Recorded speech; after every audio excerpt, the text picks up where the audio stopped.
శాంతి. నమస్తే. ఈరోజు మీరు భోజనం చేసే ఉంటారు. మరి లాస్ట్ మీల్ భోజనం చేసేటువంటి సమయంలో ఏ ఆలోచనలతో భోజనం చేశారు? గుర్తున్నాయా? ఏమైనా గుర్తుందా? చాలాసార్లు గుర్తు లేకపోవచ్చు. ఎందుకు అనంటే భోజనం చేసేటువంటి సమయంలో ఎన్నో విషయాల్ని మనం మాట్లాడుతూ ఉన్నాము. లేదు అనంటే ఒక్కళ్ళే కూర్చొని తిన్నా కానీ మొబైల్స్ ఉన్నాయి, మొబైల్స్లో కూడా వేరే వాళ్ళతో కనెక్ట్ అయ్యి మాట్లాడుతూ ఉన్నాము. లేదు అనంటే చాలాసార్లు ఆలోచనల్లో పడి తింటూ ఉన్నాము. లేదు కొన్నిసార్లు మన ముందు ఏదో ఒక టీవీనో లేదు ఇంకేదో సీరియల్లో సినిమానో ఇంకేదో న్యూసో క్రైమో ఇలాంటివన్నీ చూస్తూ నేను తింటూ ఉన్నాను. దాని పర్యవసానం ఏంటి?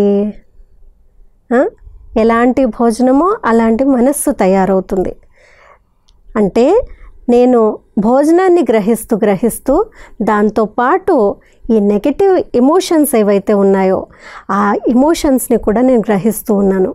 దీంతో నా ఆరోగ్యం పైన దాని ప్రభావం చాలా ఉంటుంది. కాబట్టి భోజనం చేసేటువంటి సమయంలో కొన్ని విషయాల్ని మనము గుర్తుపెట్టుకుందాము. ఒకటి, భోజనం చేసేటువంటి సమయంలో ఇంట్లో ఉన్న వాళ్ళందరూ కూడా అట్లీస్ట్ రోజులో ఒక్కసారైనా కూడా అందరూ కలిసిమెలిసి ఉంటూ అందరూ కలిసి భోజనం చేయాలి. ఇది ఫస్ట్ లా, ఫస్ట్ నియమం ఏంటి?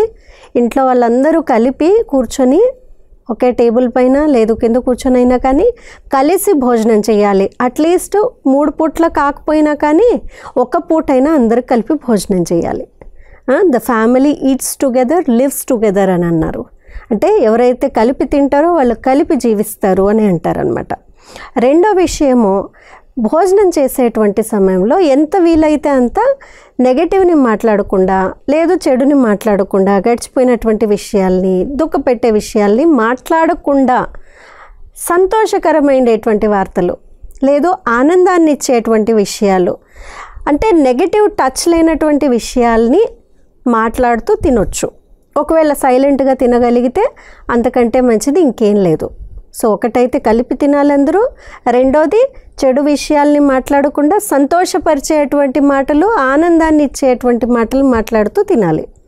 మూడో విషయం గుర్తుపెట్టుకోవాల్సింది ముఖ్యంగా ఏంటి అంటే భోజనం చేసేటువంటి సమయంలో మీ డైనింగ్ టేబుల్స్ ఏవైతే ఉన్నాయో మీరు డైనింగ్ చేసేటువంటి స్థలాలు ఏవైతే ఉన్నాయో ఆ స్థానంలో మొబైల్స్ కానీ టీవీ కానీ ల్యాప్టాప్స్ కంప్యూటర్స్ ఇలాంటివి ఉపయోగించకుండా భోజనం చేయడం.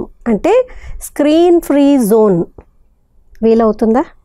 భోజనం చేసేంతసేపు టీవీ చూడకుండా సీరియల్ చూడకుండా లేదు ఫోన్లో మాట్లాడకుండా ఉన్న వాళ్ళతో మీ క్వాలిటీ టైం అనేటువంటిది ప్రజెంట్లో ఉంటూ జీవించినట్లయితే ఈ 3 ప్రిన్సిపల్స్ ఒకవేళ మనం పాటించినట్లయితే మన భోజనమే కాదు అమృతంలాగా అయ్యి ఆరోగ్యాన్ని కూడా ప్రదానం చేస్తుంది. సో ఒకటి, ఇంట్లో వాళ్ళందరూ కలిసి అట్లీస్ట్ ఒక మీల్ అయినా తినాలి. 2, తినేటువంటి సమయంలో అనవసరమైన పనికిరానటువంటి నెగటివ్ విషయాల్ని మాట్లాడకుండా సంతోషాన్ని సంతృప్తిని ఆనందాన్ని ఇచ్చేటువంటి మాటల్ని మాట్లాడాలి లేదు సైలెంట్గా తినాలి.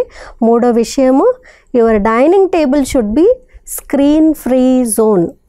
ఎలాంటి స్క్రీన్స్ ఉపయోగించకుండా రేడియేషన్ అనేటువంటిది లేకుండా కేవలం భోజనం పైన పూర్తి ఫోకస్ పెట్టి భోజనాన్ని స్వీకరించేటువంటి ఈ 3 ప్రిన్సిపల్స్ని అట్లీస్ట్ ఎంత తక్కువలో తక్కువ ఒక నెల రోజులైనా మనము అభ్యాసం చేసేటువంటి ఒక సంకల్పాన్ని తీసుకుందాము. సరేనా? Thank you. ఓం శాంతి.